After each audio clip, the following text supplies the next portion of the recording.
Hello everyone, this is अनुराग बघेल और भाई आपका एक बार फिर से स्वागत है मेरे इस यूट्यूब चैनल में, जिसमें हम बात कर रहे थे पिछली क्लास में बायोलॉजी में लॉस ऑफ बायोडाइवर्सिटी के बारे में। चलिए, लॉस ऑफ बायोडाइवर्सिटी के बारे में हमने कहानी देखी थी। आज हमारा अगला लेक्चर नंबर 6 है कॉज, कि बायोडाइवर्सिटी जो आप कंटिन्यूअसली लॉस करते जा रहे हैं उसके पीछे कौन कौन से कॉज हैं।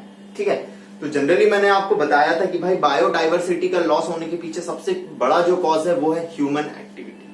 क्या है? Human activity. और सारे कॉज को मिला के हम कहते हैं इविल क्वाड्रेट। क्या कहते हैं? Evil quadrat. क्वाड्रेट मतलब 4। कितने कॉज हम बताने वाले हैं? Main 4 cause. उन्हें हम क्या नाम देते हैं? Evil quartet. चलिए, लास्ट क्लास में हमने डिस्कस करा था कि भाई हम अभी तक टोटल 5 मास एक्सटेंशन फेस कर चुके हैं, जहां पे स्पीसीज एकदम टोटली एक्सटेंट हो गई, और 6वें मास एक्सटेंशन की तरफ हम बढ़ रहे हैं, जो कि 100 से 1000 टाइम्स मोर है पहले वाले 5 मास एक्सटेंशन की तुलना में। और ये किसकी वजह से है? ह्यूमन एक्टिविटी की वजह से। चलिए, तो सबसे पहला कॉज हमने इविल क्वाड्रेट का सबसे पहला कॉज की बायोडाइवर्सिटी का जो कंटिन्यूअस लॉस हो रहा है उसके पीछे वजह क्या है। तो सबसे पहला है हैबिटेट लॉस एंड फ्रेगमेंटेशन। ध्यान दीजिए, आपने देखा होगा पहले अगर गांव जाते होगे, गांव में हर जगह खेत ही खेत और एक घर होता था। फिर क्या हुआ? आपके उस घर में डिवाइडेशन हो गया। जो भाई थे आपके दादाजी के बेटे, 2 बेटे का प्रॉपर्टी बढ़ गई, दोनों ने अपना अपना घर बना लिया। अब उनके जो 2 बच्चे हैं वो अपना अपना घर बना लेंगे। ये क्या हो रहा है? फ्रेगमेंटेशन। क्या हो रहा है? फ्रेगमेंटेशन। चलिए भाई, कुछ लोग पेड़ काट रहे हैं और उसकी जगह अपना घर तान रहे हैं। क्या हो रहा है? Continuously habitat loss and fragmentation. अगर ज्यादा एक एग्जांपल देना है मुझे, तो भाई आप जो ट्रॉपिकल रेन फॉरेस्ट है, पहले 14% हुआ करते थे, आज कितने बच गए हैं? 6% बच चुके हैं। 14% से कितने बच चुके हैं? 6% बच चुके हैं। मतलब कंटिन्यूअसली हम पेड़ों को काटे जा रहे हैं। क्यों काटे जा रहे हैं? इंडस्ट्रियलाइजेशन। दूसरा, रोड बनाने की वजह से पेड़ों की लगातार कटाई की जा रही है। ठीक है, इससे क्या हो रहा है? हैबिटेट लॉस हो रहा है। वहां की जो नेचुरल स्पीसीज है, वहां के जो नेचुरल एनिमल है, उनका क्या हो रहा है? हैबिटेट लॉस हो रहा है। और उनका क्या हो रहा है? फ्रेगमेंटेशन हो रहा है। उनका क्या हो रहा है? फ्रेगमेंटेशन हो रहा है। इसे आप ऐसे इमेजिन करिए कि हैबिटेट और लॉस और फ्रेगमेंटेशन का क्या बेनिफिट पड़ेगा। जनरली आपको पता होगा कि जो टाइगर होता है, एलिफेंट होता है, उन्हें लार्ज टेरिटरी की जरूरत होती है। ठीक है, कि उनकी टेरिटरी बहुत ज्यादा बड़ी होनी चाहिए। उनको यह है कि यहां से चलना चालू करे भाई 4 किलोमीटर लंबे तक। अब उतने लंबे फॉरेस्ट बच्चे कहां हैं? ठीक है, एक एग्जांपल के तौर पे मैंने 4 किलोमीटर लिया। ठीक है, तो क्या हो रहा है? कंटिन्यूअसली क्या हो रहा है? हैबिटेट लॉस हो रहा है और फ्रेगमेंटेशन हो रहा है। ठीक है, दूसरी चीज, आपने ट्रॉपिकल रेन फॉरेस्ट पढ़ लिया, पहले 14% थे, अब 6%। एनसीईआरटी का अपन एक्सप्लेनेशन कर रहे हैं, तो ये सारी चीजें मेंशन करना बहुत ज्यादा जरूरी है। अमेजन रेन फॉरेस्ट, हमने पिछली क्लासों में भी अमेजन रेन फॉरेस्ट के बारे में डिस्कस करा था। भाई, Amazon rain forest lung of the earth या लंग ऑफ द प्लैनेट कहा जाता है, क्योंकि भाई इनमें से ही पूरी अर्थ को 20% ऑक्सीजन की सप्लाई होती है। 20% ऑक्सीजन की सप्लाई होती है, लेकिन उन्हें भी सोयाबीन के कल्टीवेशन के लिए कंटिन्यूअसली काटा जा रहा है और ग्रासलैंड में कन्वर्ट किया जा रहा है। दूसरा, सोयाबीन कल्टीवेशन, और दूसरा रेजिंग बीफ कैटल को रेज करने के लिए उन्हें कंटिन्यूअसली ग्रासलैंड में कन्वर्ट किया जा रहा है। तो ये चीज बहुत इंपॉर्टेंट है बच्चे। ये क्वेश्चन बहुत ज्यादा पूछा जाता है कि जो अमेजन रेन फॉरेस्ट है, जिन्हें लंग ऑफ द अर्थ कहा जाता है, उन्हें कंटिन्यूअसली क्लियर और काटा क्यों जा रहा है? सबसे पहली बात, सोयाबीन कल्टीवेशन नीट में आया हुआ है और आएगा। और दूसरा, रेजिंग बीफ कैटल को कंटिन्यूअसली रेज करने के लिए उसे कन्वर्ट किया जा रहा है ग्रासलैंड में। ये था हैबिटेट लॉस एंड फ्रेगमेंटेशन। अगली चीज, ओवर एक्सप्लॉयटेशन। कभी भी आपने सुना होगा कि हमें किसी भी चीज की जरूरत हो उतना ही यूज करो, लेकिन when need turns into the greed, हर चीज को एक्सप्लॉइट करना हम शुरू कर देते हैं। हमें हमारे नेचर में रहने के लिए और खाने के लिए बस इतना चाहिए, लेकिन हम कंटिन्यूअसली अपनी जरूरतों को बढ़ाए जा रहे हैं। तो इससे क्या हो रहा है? दूसरा अपना है ओवर एक्सप्लॉइटेशन। ध्यान दीजिएगा, ओवर एक्सप्लॉइटेशन से आपको क्या है? पिछले हमने पढ़ा था पिछली क्लासेस में, लास्ट 500 ईयर्स में हमने 784 स्पीसीज को खो दिया है।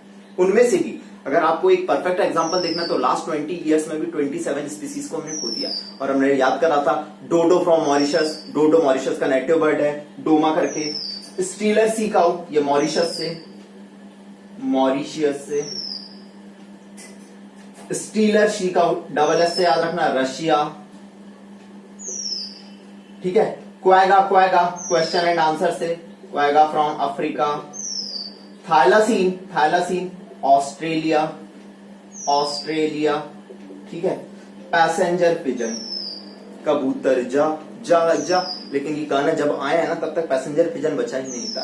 1 सितंबर 1914 को नॉर्थ अमेरिका का नेटिव बर्ड था ये, लास्ट पैसेंजर पिजन की डेथ हुई थी 1 सितंबर 1914 में। तो ये भी गुजर चुके हैं पैसेंजर पिजन। ठीक है। आप इनकी फोटो अभी देख लेंगे, ये वीडियो चलता जाएगा। Passenger pigeon and many marine fishes, इनका भी कंटिन्यूअसली क्या होता जा रहा है, ओवर एक्सप्लॉयटेशन। बेटा मेन ओवर एक्सप्लॉयटेशन मतलब क्या है, कंटिन्यूअसली जो हंटिंग और पोचिंग है वो मेन कॉज है इन सब के एक्सटेंट होने से। दूसरा, पैसेंजर पिजन के एक्सटेंशन का एक वजह और दी जाती है कि इसकी जेनेटिक डाइवर्सिटी काफी कम थी, इसलिए ये जल्दी लॉस हो गया। मतलब आप सोचिए कि बिलियंस 50 साल के अंदर में पैसेंजर पिजन एक्सटिंक्ट हो गया। 50 साल। आप फोर्ड की एक मैंने अभी लिस्ट पढ़ी, उसमें ज्यादा 50 साल में बिलियन टू जीरो बच गए पैसेंजर पिजन। चलिए आगे बढ़ाते हैं कहानी। एलियन स्पीसीज इन्वेशन मतलब आप समझिए अपना जो नेटिव वाइल्ड लाइफ है या नेटिव स्पीसीज है, इसमें कोई बाहरी स्पीसीज आती है।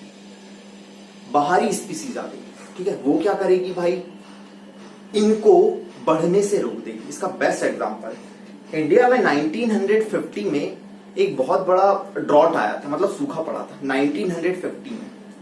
तो हमने यूएसए से बेटा पार्थेनियम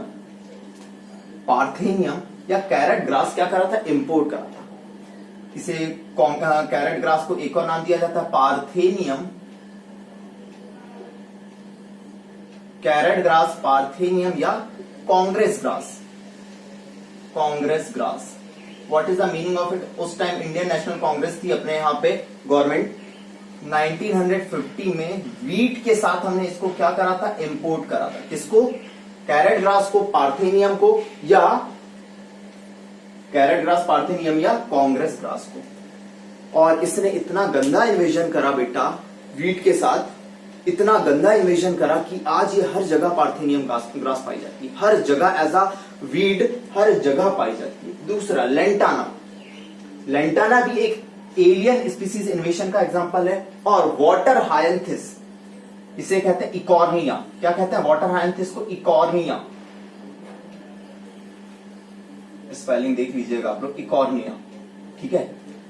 वो ब्लूम्स आपने देखे होंगे पॉन्ड में, वो क्या होता है, इकॉर्निया होता है। ये भी किसका एग्जांपल है? Alien species इन्वेशन। बहुत टिपिकल एग्जांपल है, बहुत ही इंपॉर्टेंट है, दिमाग में बैठा लीजिए। Carrot grass, lantana and water हायंथिस are the example of alien species invasion. चलिए दूसरा एग्जांपल, नाइल पर्च। इसको आपने इंट्रोड्यूस करा lake Victoria of East Africa. आपने नाइल पर्च को इंट्रोड्यूस करा lake Victoria of East Africa, जिससे वहां की जो नेटिव फिशेस थी 200 सिचलिड फिश स्पीशीज क्या हो गई, एक्सटिंक्ट हो गई। नाइल पर्च को आपने lake Victoria of East Africa में इंट्रोड्यूस करा, 200 सिचलिड फिश की स्पीसीज क्या हो गई, एक्सटिंक्ट हो गए। दिस इज वेरी इंपॉर्टेंट कि नाइल पर्च के इंट्रोडक्शन से लेक विक्टोरिया में 200 सिचलिड स्पीसीज एक्सटिंक्ट हो गई। ये किसका एग्जांपल है? Alien species invasion. ये 4 ऑप्शन दे दिए जाएंगे और पूछा जाएगा ये किसका एग्जांपल है? Alien species invasion. आपको एलियन स्पीसीज इन्वेजन की और क्या क्या एग्जांपल है ये दे दिया जाएगा, कैरेट ग्रास, लेंटाना, वाटर हायंथिस, और चौथा ऑप्शन दे दिया जाएगा all of the above. Answer आपको टिक करना है ऑल ऑफ द अबव। चलिए, एक था अफ्रीकन कैटफिश या Clarias gariepinus. African catfish and इसे ही इसका नेम, साइंटिफिक नेम है क्लेरियस गैरीपाइनस। बच्चों, इसे जब अपने इंडिया में मतलब इलीगली क्या किया गया, इंपोर्ट किया गया और अपनी जो नेटिव रिवर्स हैं, अपनी जो रिवर्स हैं उनमें डाल दिया गया अफ्रीकन कैटफिश को, जिससे अपनी जो नेटिव फिश स्पीसीज है उनका क्या होने लगा, एक्सटिंक्शन होने लगा। उनका क्या होने लगा, एक्सटिंक्शन होने लगा। This is very important. In India जब अफ्रीकन कैटफिश या क्लेरियस गैरीपाइनस को लाया गया तो जो अपनी नेटिव स्पीसीज हैं, फिश स्पीसीज, उनका क्या होना चालू हो गया, एक्सटिंक्शन। एंड लास्ट पॉइंट, को एक्सटिंक्शन। को एक्सटिंक्शन को ऐसा समझिए, आपने कभी सुना होगा पैरासाइट होस्ट रिलेशनशिप। होस्ट जिंदा है तो पैरासाइट है, उसमें होस्ट मर गया तो पैरासाइट मर गया। आपने सुना होगा ऑब्लिगेटरी रिलेशनशिप। ऑब्लिगेटरी रिलेशनशिप आपने सुना होगा भाई प्लांट पॉलिनेटर रिलेशनशिप, कि एक प्लांट है उसका पर्टिकुलर पॉलिनेटर है, अगर पॉलिनेटर ही नहीं रहेगा बच्चे तो प्लांट का पॉलिनेशन नहीं होगा, पॉलिनेशन नहीं होगा तो सीड नहीं बनेगा। ऑब्लिगेट रिलेशनशिप मतलब दोनों एक साथ रहेंगे तो ही वो रिलेशनशिप चल पाएगा। होस्ट पैरासाइट रिलेशनशिप मतलब किसी पैरासाइट में अगर होस्ट है तो ही क्या होगा कि पैरासाइट जिंदा रह पाएगा, मतलब ये दोनों कैसे हैं, एकदम म्यूचुअल रिलेशनशिप है। ये सारे अगर एक एक्सटिंक्ट होगा तो दूसरा भी एक्सटिंक्ट हो जाएगा, ये है को एक्सटिंक्शन। इन सब की वजह से बेटा हमारा स्पीसीज का क्या हो रहा है, लॉस हो रहा है, और इन चारों को मिला के कहा जाता है evil quartet. This is all about our today's lecture in which we discussed about cause of loss of biodiversity. Have a good time. Thank you.